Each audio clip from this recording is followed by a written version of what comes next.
The Second Amendment is the right of the people to keep and bear arms, and that leaves them with the authority and the power to be the last say-so in fighting off tyrannical government.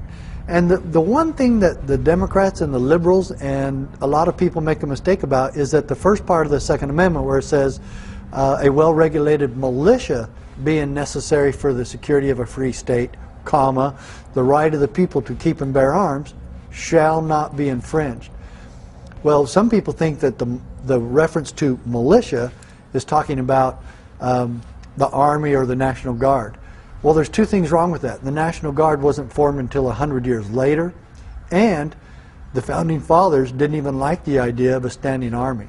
So they certainly weren't guaranteeing the right of soldiers to keep and bear arms. The discussion, they say, well, they never envisioned machine guns, and yet they did have weapons that were capable of firing multiple rounds at once. They were experimental, but they did exist. They knew about them. Personally, I think it's one of those balance issues that if a person can engage their target.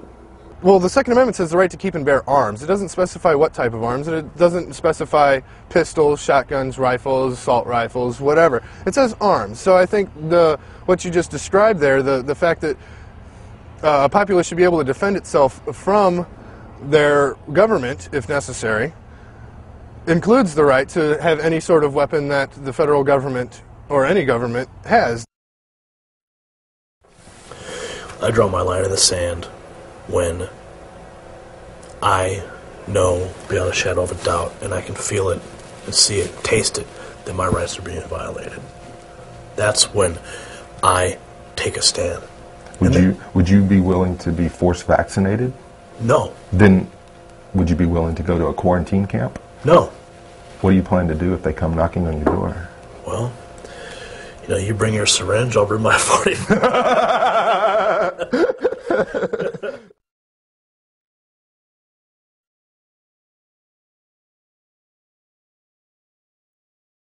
Also, I'd like to take this opportunity to thank all of you for electing me to another term as sheriff. I want you to know that I appreciate it, and that I will continue to do my best to make this city and, well, to make this county a place where we can be proud to raise our children. The most powerful public servant in the county, who is the sheriff. The sheriff can kick the feds out of their county. The sheriff is the most powerful individual. But instead, they've been taught that they have no power. And in many states, they're getting rid of the sheriff or turning the sheriff into a creature of the state or a creature of the city. Cities are chartered by the state under the rules of the state and the county. So again, it's backwards. That the sheriffs in this country really take their job seriously in protecting and serving the people of their county. And yes, the best protection you can give your people, Sheriff, is protection from tyrants. And my question is, Sheriff, will you stand against tyranny? If you won't, then you're not doing your job.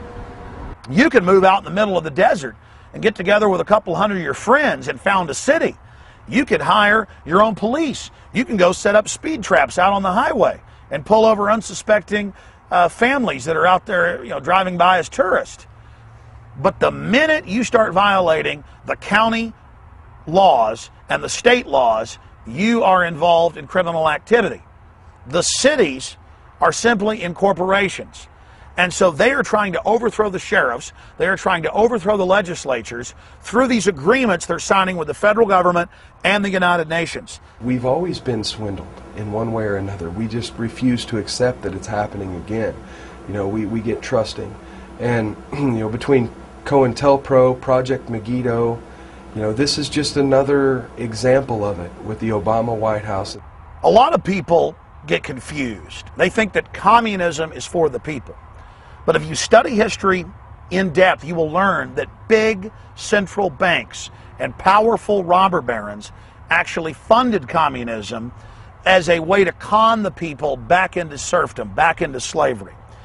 And if you look at the Communist Manifesto and compare it to the laws that the Federal Reserve has lobbied to be passed in the United States and also in Europe, it's identical. the 10 planks of the Communist Manifesto, how many have already been implemented in this country, like, for example, a graduated income tax, like our federal income tax, and others. The Communist Manifesto was the concept of having what they call a state bank with massive capital, and that's, of course, the Federal Reserve System. It's not entirely a state bank because it's tied in very closely with the private banking system. You have really a cartel structure there. But it's a state bank in the sense that it's a product of statute. Obviously, the Federal Reserve Act was passed in 1913. Those private bankers wouldn't have that authority if it weren't for that statute. Now, the other area that the Communist Manifesto, of course, was interested in was that it's developing now is this concept of all land was going to be owned by the state. Well, we're coming into that same type of relationship. The land is not all going to be owned by the state, but it's going to be owned by these huge agribusinesses, which are interlocked with the state, these huge agricultural corporations or cartels, which are interlocked with the state in the same way, in essence, that the Federal Reserve is interlocked with the state. So they have a lock over our food supply in the same way that the money people have a lock over our money and credit supply. Right? And it's the same structure. What they learned was the communist system of centralized bureaucracy doesn't work. You need to have centralized bureaucracy interrelated, interleaved, if you will, with quote-unquote private enterprise. Communism is an evil theory. It is evil at its inception because its overall purpose, its goal, is to eliminate private property and therefore eliminate your rights, including your right to life. Because if the government decides that you are taking up too much space or eating too much food or not complying with the government's demands, then you will simply be eliminated because you have no rights.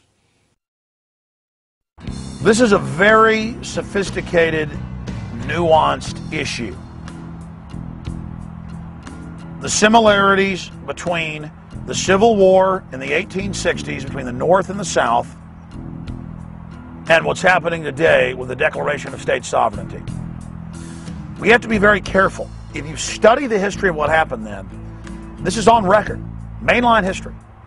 The British came in and funded the South to begin breaking away from the North, knowing that it would create a protracted war that would weaken the entire system. Whereas what we're talking about today in terms of these state rebellions, if you will, against federal usurpation is the same in essentially every state. Now, it may not be the same in the sense that the legislature of Massachusetts may not feel as threatened by national health care as the legislature of South Carolina does, but there are a heck of a lot of people in Massachusetts who feel threatened, and a heck of a lot of people in South Carolina who feel threatened.